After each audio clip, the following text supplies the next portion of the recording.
the issue is trust and transparency. And while we may have done some things right, we also, I think, would not want to repeat some of the things that we did in this specific incident. And the example is, the example is this: we moved quickly to release the video. That's true, but then we edited a video, and then we didn't release all of the footage that should have been released as clearly as it was then revealed to be. When I saw the video, and I didn't see the whole video, I wasn't shown the whole video as others may have been before its release. And I said to the city manager, where's the, and I too supported the body worn cameras. But I said to the city manager, where's the footage of this gentleman running behind the car? Where's the footage of the police officer approaching the car? I was not shown that. And later on, it did become public, but it did not become public in the way that it should have been. We should not have edited that video. And I think that's a learning that's something we have to learn from. In terms of some of the handling of not just this case, but the evidence in this case, I do think we have a responsibility to be very transparent. I do think we have a responsibility to give the facts to the people as we know them, so long as it doesn't compromise the investigation. And that's going to be the difficult challenge. But I think from the very beginning, our failure to release the information in the way that it should have been released caused a lot of distrust and caused some people to question the handling of this matter. And we need to do better than that going forward. I want you to make sure that the people that you vote for are actually going to do the things that they say they're going to do. James Farr, live from Pasadena Media Studios. Get ready for more piercing and provocative. The Conversation Live starts now.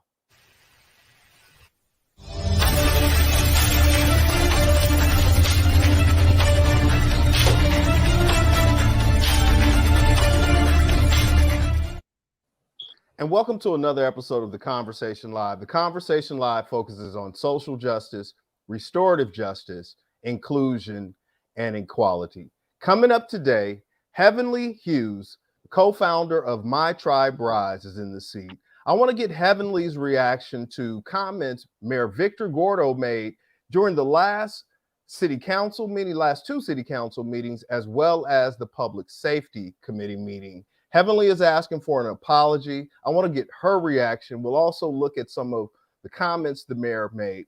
But coming up first, Yvonne Trice with A Mother's Voice. Gun violence has erupted in the city of Pasadena once again, and Yvonne is all too familiar with it. She suffered a great loss a few years back, and I want to talk to her about what she has coming up with mothers in the community who are coming together to march and learn how they can begin to heal. Let's go ahead and welcome Yvonne into the seat, and then we'll unpack her story in just a second. Yvonne, how you doing? I'm fine. How are you? And thank you for inviting me. I appreciate it, James. Sure. Absolutely. I'm honored to have you today, and I want to really learn about your journey, about your son Monte, learn a little bit more about what's happening this upcoming Saturday. But who was Monte? Monte was he was my son. He was my friend. He was a leader. He had a life that was so bright everywhere he went. People loved him. And then he had a life that he wasn't proud of, that he did some different things in the community. His life changed after that. Right. I mean, and we definitely want to unpack that, but was Monte well, first let's for the audience, back in 2015 in August, Monte was in the parking lot of a barbershop on Washington Boulevard. He was fatally shot, and that's pretty much all the public knows. Who was Monte? Was he a father, children? He was a father, he was a husband, he was a son, an uncle, and a brother. And he was my son. What was he like growing up? Who was he as He a was a, kid? he was a funny kind of kid. He was in gifted classes. He played football, basketball. He was the type of person when you walk in the room, if it was boring, he had his hat on. He had a Kool-Aid smile. We used to enjoy his Kool-Aid smile. And he used to come and uplift his brothers and let them know how to do play sports, play, like just conversation. He was a conversationist. He was a realist. And whatever he said, he did. So when you look at it, he was all together, a father, a brother, a sister, in all those categories as our village. He served as a leader. And how many children did Monte have? He had 3. 3. What are their ages now? His oldest daughter is 25. His youngest daughters are 5. No, they're 8 and 5. 8 and 5. Wow. So no, I'm sorry, no, 8 and 8. 5. I'm like, not as no, excuse me. I'm a little nervous, but they both were right behind each other. So they were 8. They're both 8 right now. 8, yeah. I mean, now you told me you have 20 something plus grandkids, so 23. Okay, so I think it's okay, Thank you. that you confuse a birthday. How are the children doing? Because the younger ones never really had a chance to know their father. The younger ones, when she did, he had visitation right. He had gained visitations right with one of them, and when she went to school, she was so upset she wanted to go to heaven. She needed to see him fly the kite, give her a kiss, and talk to her. So there was a serious issue with her wanting to go to heaven. She didn't understand that he wasn't coming back.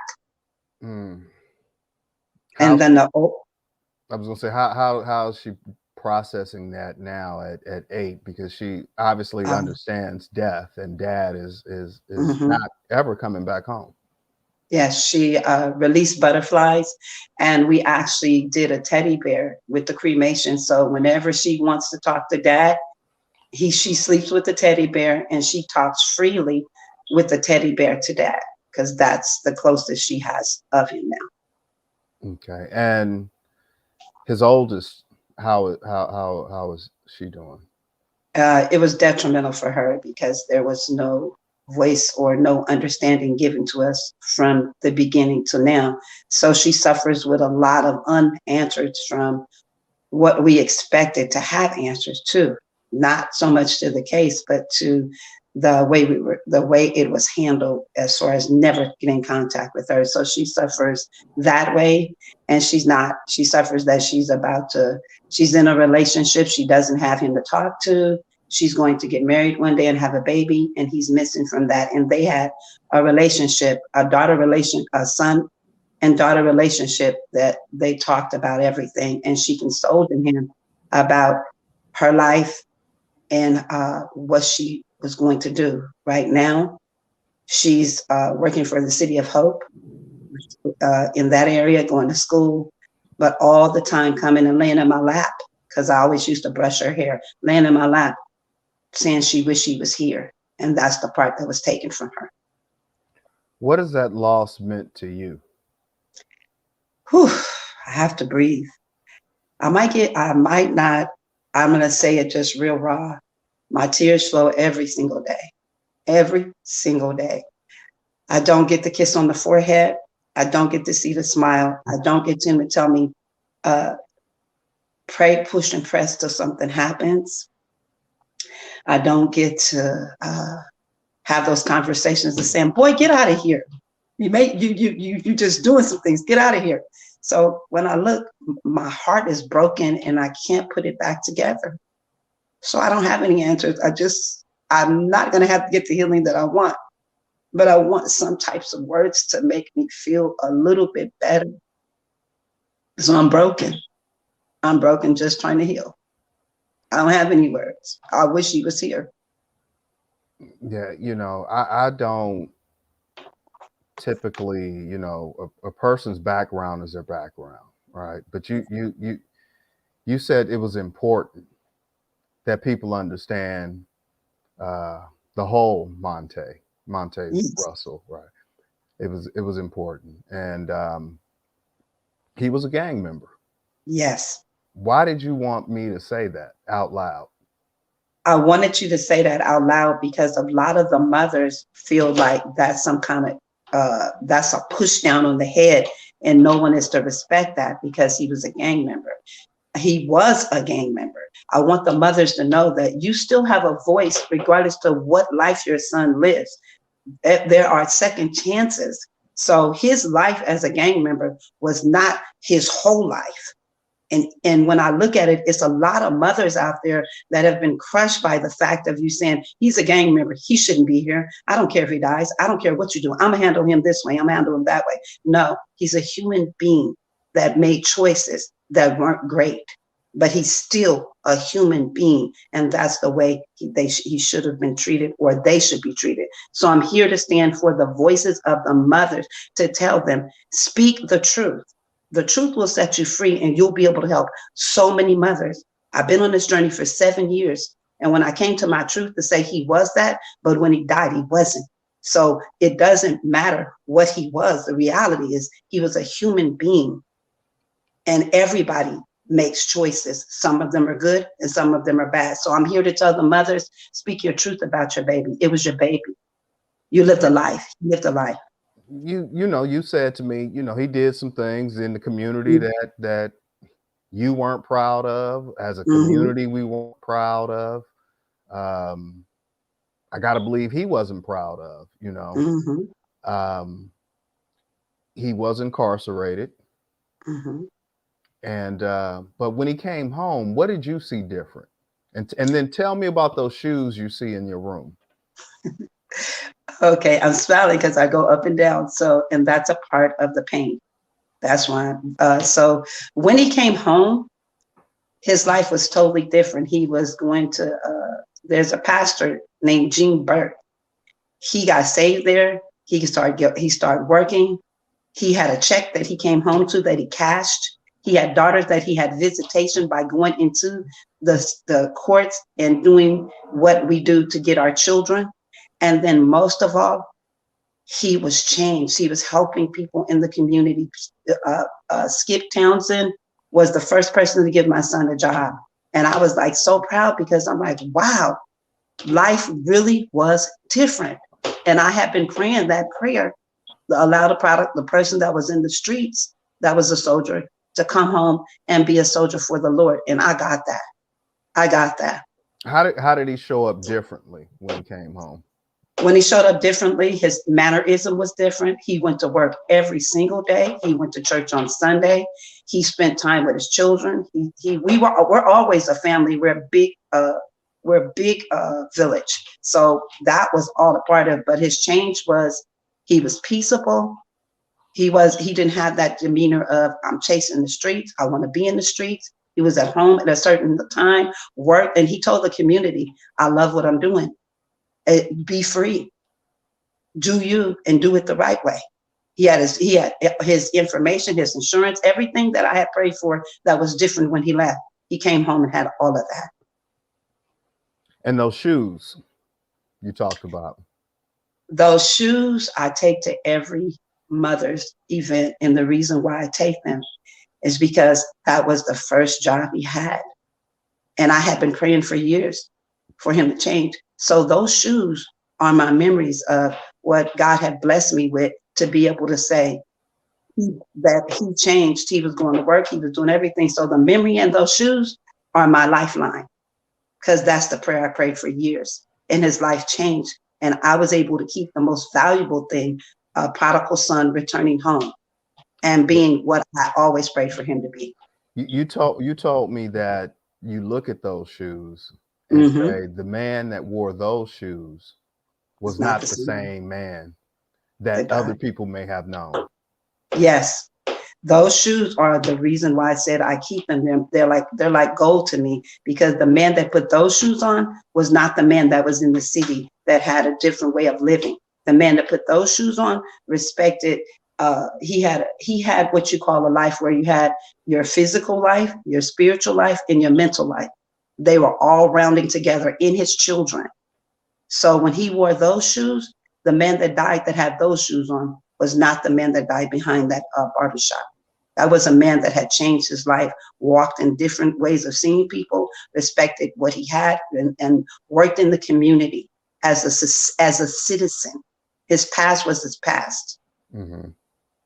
But you didn't shy away. Like when we were talking, and we're getting ready for this, you didn't shy away from karma, right? And sowing seeds.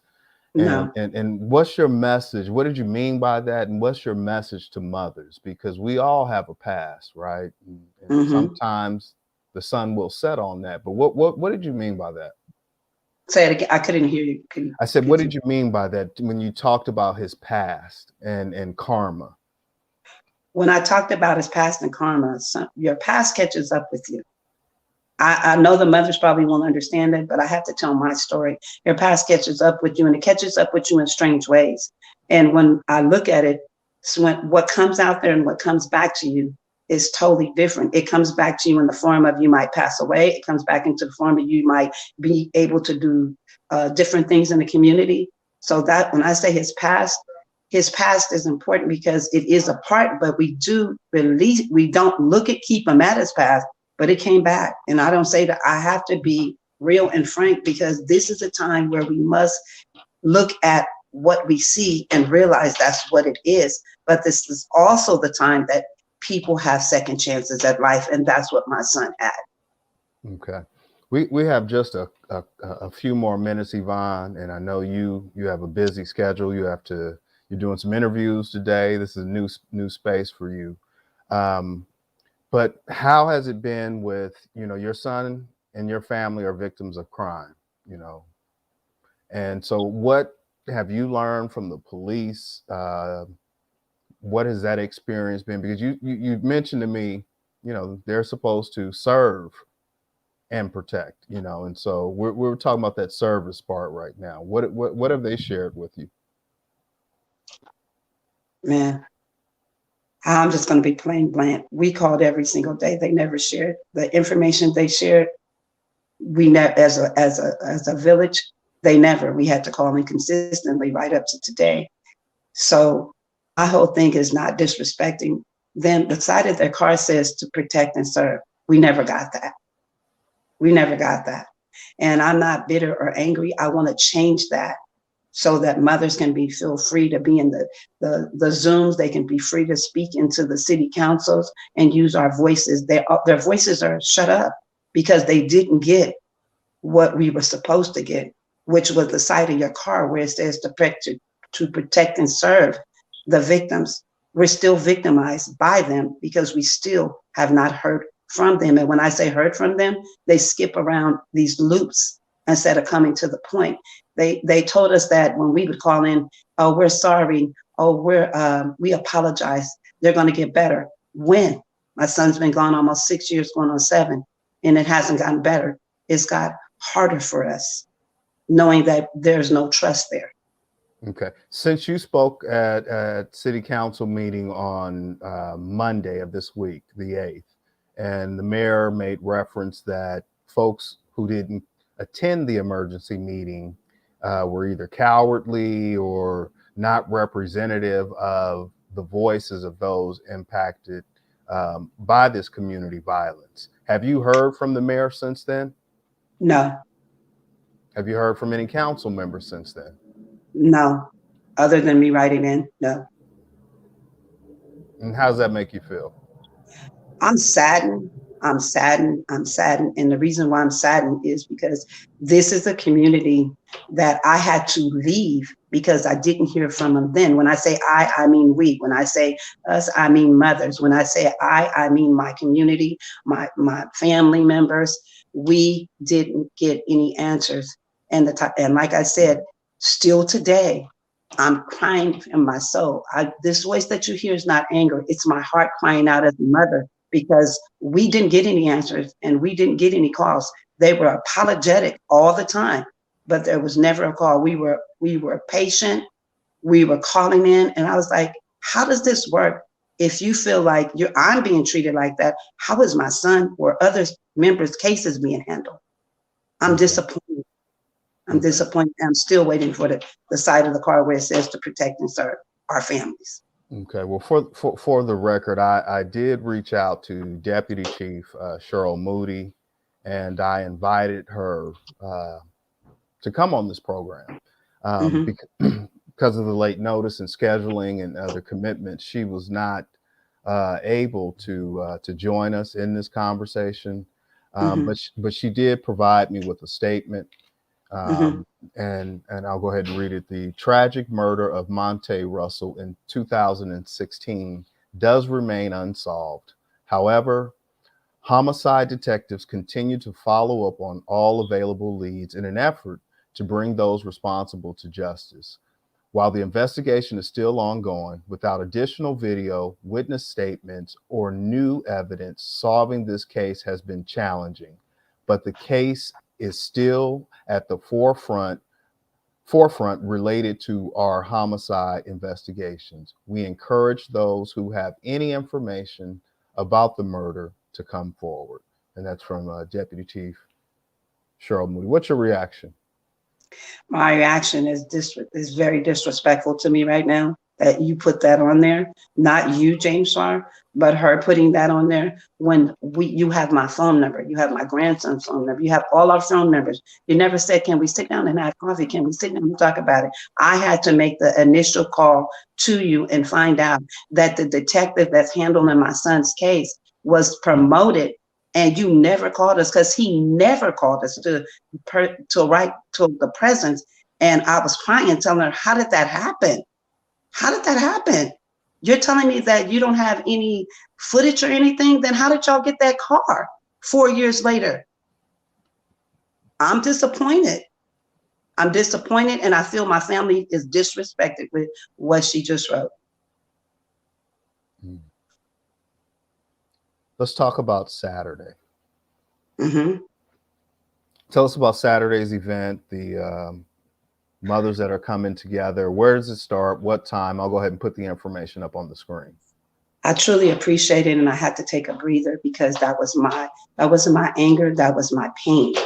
I needed to make sure that was identified. So we are going to have our first walk as a mother's voice. I've been in this community for some time doing community work, and our first walk is going to be starting off at La Pinaresta Park at 12 noon. We invite all mothers.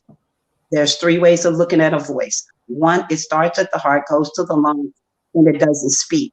The other one is it starts at the heart, goes to the lungs, and it speaks. The last one is it starts at the heart, goes to the lungs, and it's in the face. The mothers have all 3 of those voices, and they need to be heard. And we're talking about Black and brown mothers coming together for healing in the first time in this city. So thank you. It starts at La Pinaresta Park at 12. Yes. And then where will it end? It will end at Villa, and that's what we'll have. We're trying to get the mothers to be able to have a voice for the first time in this city, and it matters. Our voices matter. It doesn't matter where we're at. The crimes and stuff develop in that city. So with Victor Gordo, I was shocked because I was in the room. And when you said that it doesn't matter, yes, my voice matters. I'm a mother that lost, and there's many other mothers, and that's why they're quiet. Because you said our voice doesn't matter. We deserve a public apology from him. My calls to the mayor have gone unanswered by the time we got up here. And so I hope he or someone from the city does reach out to you. Yvonne, I appreciate you taking time. You know, again, my condolences. I'm sorry for your loss. And I know the community is here to support you and your efforts. So 12 o'clock this Saturday, that's the 14th? What's the 13th? The 13th. 13th. 13th. 12 p.m. and you'll be making your way down, I assume Raymond, and then cutting over on Orange Grove over to Villa Park, and there will be other mothers. Now, they're mothers from both communities, Black and Brown. This is open for all Yes. mothers who have lost lives to both community violence as well as police violence. So, Yes. all right. Well, we wish you the absolute best, Yvonne, and we thank you for your courage. Thank you for your strength, and we pray for your healing, and you continue to do the work that you're doing.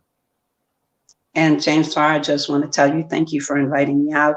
And anybody that's out there, don't be afraid to step forward. You are a mother, and your child matters. How can people reach out? How can people get in contact with you? Yvonne? They actually have, it's on the flyer, the information. I didn't put my phone number because that was our first flyer. There will be other events, so there will be information given out to them, and then I have a Zoom. So I'll get you later and give that information to you so it could be used for them, because it's time for them to be able to have a voice. Absolutely. And I'll be sure to put that in the main body of the post so people know how to contact you for support. All right, Yvonne, thank you so much. Stand by, and we'll get ready to welcome Heavenly Hughes into the seat.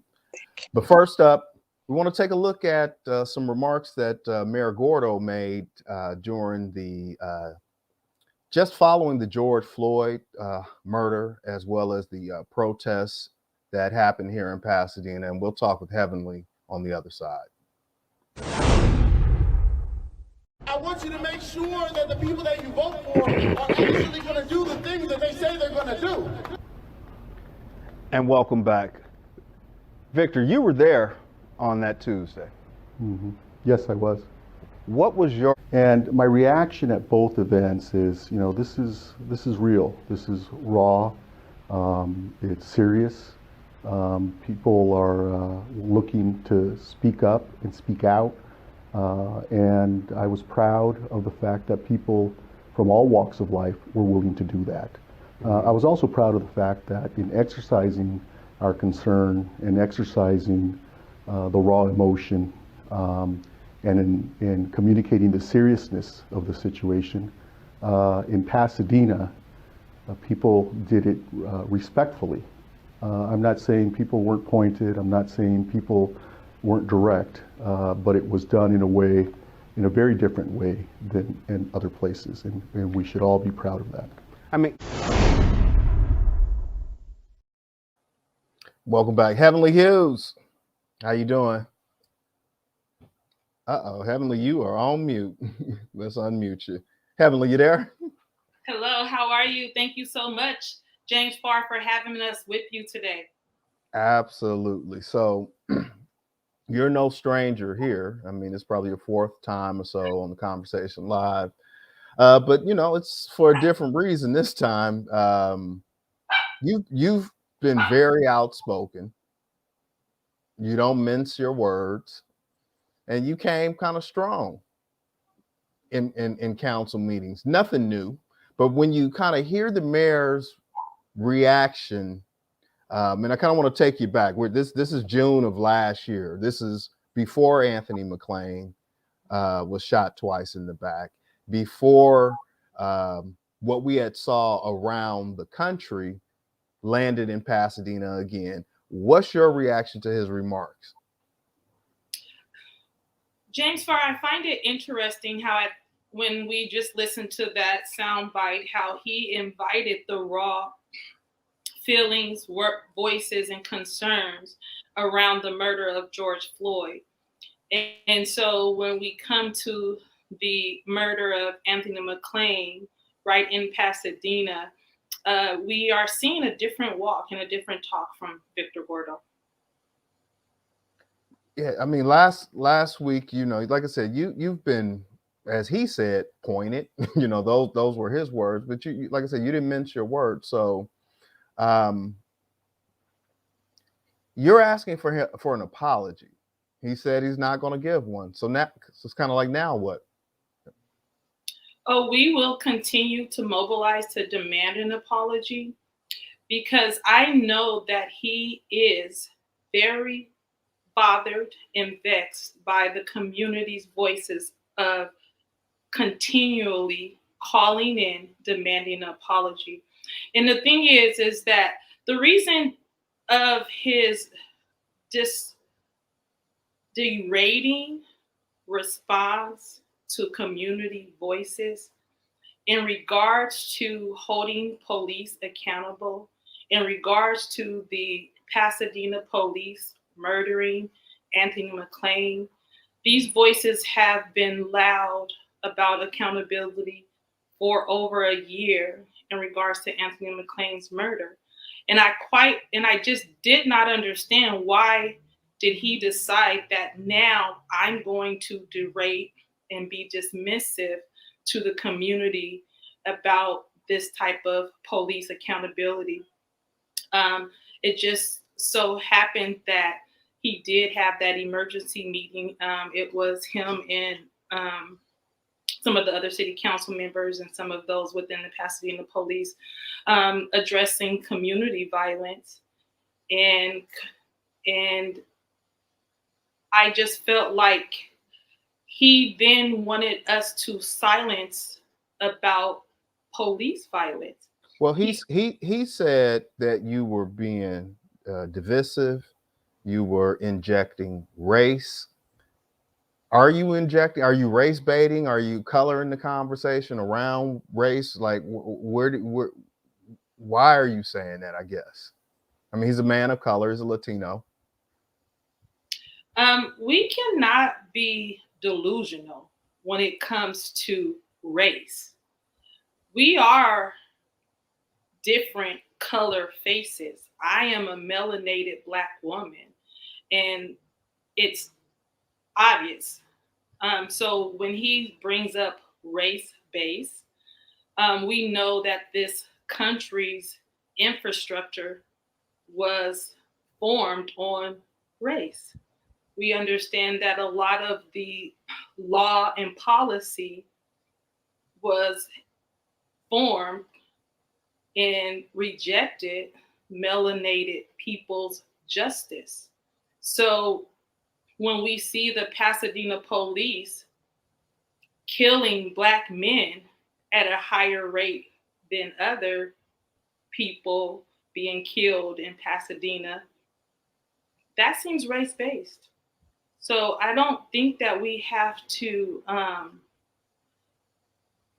filter the truth of what's happening in Pasadena, filter the truth of how Mayor Victor Gordo and others within the city council is addressing the pain and the hurt of even those like Yvonne Trice, those family members of Anthony McClain, such as Miss Irene Bailey, how the city denied even contacting them, reaching out to them, even offering some type of grieving resources.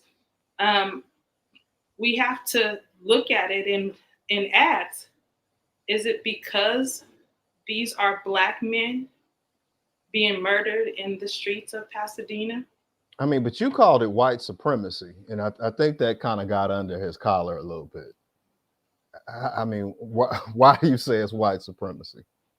Because we already know that the laws and policies, and I have to get real with it because Chief Perez told me out of his own mouth that the laws and policy of the Pasadena police is damaging to Black people. So those laws and policies were, again, formed off of white supremacy. Have we seen complete transformation within laws and policy to be able to be inclusive of justice and freedom and rights for Black people? I know that we see white supremacy actions and words show up in brown and Black faces. And we do have to address it head on. You organize with, you some refer to them as allies, co-conspirators, white folks, right, in space who have, taken a stance against, police violence, racial injustice, and a myriad of things. And how has that impacted them? I've read Dr. Jane Ward wrote an op-ed. You wrote an op-ed as well in the Pasadena Black Pages. But as a woman of color, I mean, how was that received? I mean, it seemed like you got talked at and not necessarily talked to. We all watched the words of Mayor Victor Gordo. He was very degrading, dismissing, disrespectful. He spoke to us as if we were inferior. And we've had enough of being treated as if we're inferior and our voices does not matter. He even said that it was an article written that he was snapping back. But I don't understand what he meant by snap back to the voices of the community who are outraged with the murders of Black men in Pasadena. That's all the community was calling in about was police accountability. And he snapped at us. And is it possible to be concerned about community violence and police violence, or are the two mutual or exclusive? Can the two exist at the same time? But of course, that's what My Tribe Rise is all about, is to avert community violence as a whole. And we address police violence because the city and many government officials and governing boards do not want to address police violence, but they will quickly do an emergency meeting when it comes to community violence. And as one of our comrades, Jane Ward, you brought her up, one of the co-founders of Surge Altadena, she said, let's have a town hall meeting about police violence. And I really believe those are the things that Mayor Victor Gordo are snapping back at, because he does not want us to put pressure on him to be right standing by those that have been murdered by the police. He wants to silence our voices. I believe that Steve Mermel actually started this condescending behavior towards the community voices. How so? When he said that there was just a half a dozen people who were concerned about the murder of Anthony McClain. There was only a half a dozen people concerned about holding the police accountable. And as I told Mayor Victor Gordo, Steve Mermel, there's a city even beyond Pasadena who are concerned about the murder of Anthony McClain and many others who have been murdered by the Pasadena police right in Pasadena. Okay.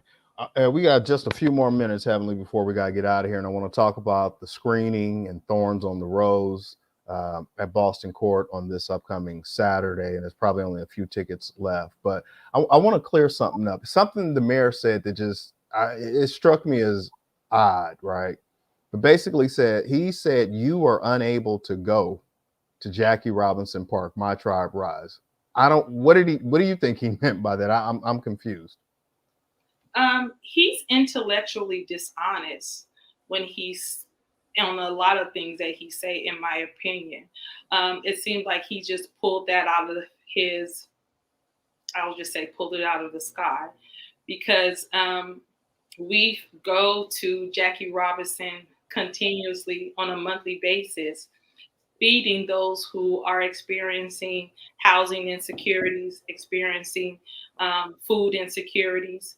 And Mayor Victor Gordo actually has walked the streets with us previously when a young man was shot due to gun violence. Mario and Ernesto and other family members of those who were shot there at Villa Park. We walked through the whole northwest area, starting down at Villa Park, up to La Pintoresca, up to Jackie Robinson, up to Kings Manor. We walked down Orange. And Mayor Victor Gordo is aware of that. So I believe he's just, as I said, been intellectually dishonest with the community, just as he said that he directly connects or speaks to the members of his community, his constituents.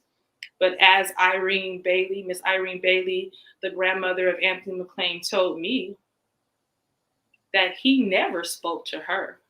He never reached out to her.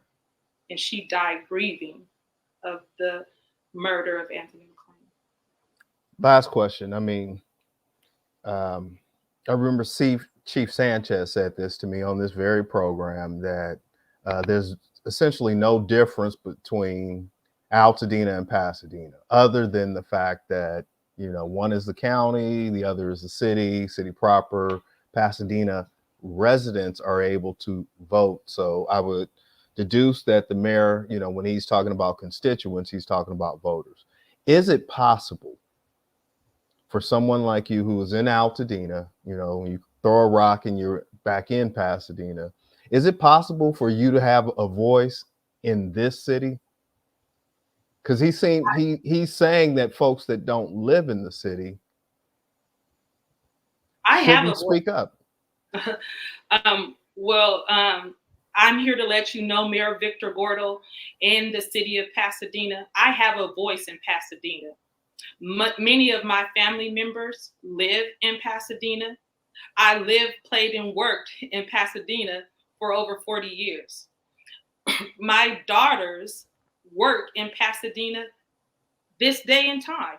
As a matter of fact, one of them is at work in Pasadena right this moment as we speak. So my voice matters because my family, my loved ones, and my life work, especially the work of my tribe Rise, is focused right in Pasadena and Altadena. All right, what's happening on this Saturday? Screening. Why are you organizing it? Thorns on the Rose. For disclosure, it's a film I produced. It's a Pasadena Black Pages film. Dennis Haywood directed it. And so, we just want to hear a little bit about what's happening Saturday. I don't even know if you still have tickets available. Tell us what's happening on this Saturday. Well, I first want to say thank you so much, James Farr, Conversation Live, and Pasadena Black Pages, Dennis Haywood, for producing this documentary of 40 years of corruption and abuse in the Pasadena police. The film is Thorns on the Rose. This is a part of our call to action. We as a community. And who's coming? I mean, what are you expecting? I'm expecting for Mayor Victor Gordo to come, because he said in the last city council meeting that he will meet me at Boston Court for this film, so that he can hear the voices of those who are concerned about police violence, those who are concerned about holding the police accountable for murdering our neighbors, our friends, and our family, who are Black men right here in Pasadena. I'm thankful to be able to collaborate with you all, Surge Altadena, Boston Court, Black Lives Matter LA, to host this film. When we have spoken with, and I'll just be honest, this is not race-based, but this is a fact. White people have told us, we just didn't know all this was happening in our city of Pasadena. So this is an opportunity for more people to become aware of the violence and the corruption that is happening within the city of Pasadena, within the Pasadena police. We will be mobilizing and doing calls of action for the people to get together to demand accountability from Mayor Victor Gordo, from the Pasadena City Council, and from the Pasadena Police Department.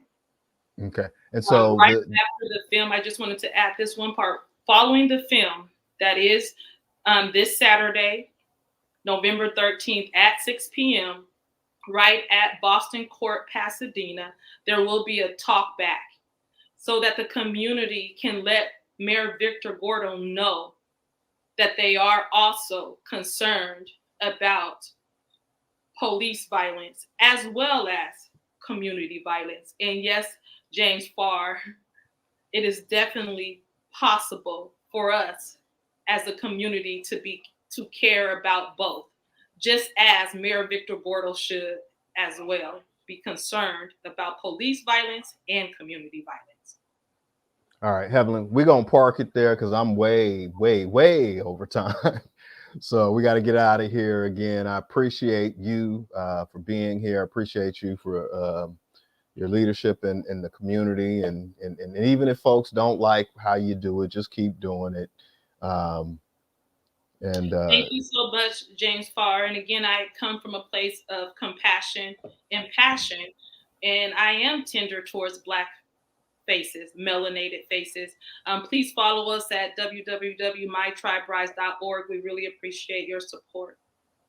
Cool. All right, Heavenly, I'm gonna let you go. I got to get out of here. Thank you, James. Peace and blessings. You got it. Again, today my guest has been Yvonne Trice. She is with The Mother's Voice. She's organizing a community march for mothers this Saturday at 12 p.m. starting at La Pintoresca Park. And they'll be making their way over to Villa Park. And then later the same evening, my second guest, Heavenly Hughes of My Tribe Rise, has organized a film screening of Thorns on the Rose, Black Abuse, Corruption in the Pasadena Police Department. You've seen a link scrolling on the bottom of the page, how to obtain tickets. I don't know if there's still tickets available. It's a limited capacity, 50 people. If you do come, make sure that you have proof of your COVID vaccine and or a negative test within the last 72 hours. Till we have another opportunity to speak with you, as always, agape.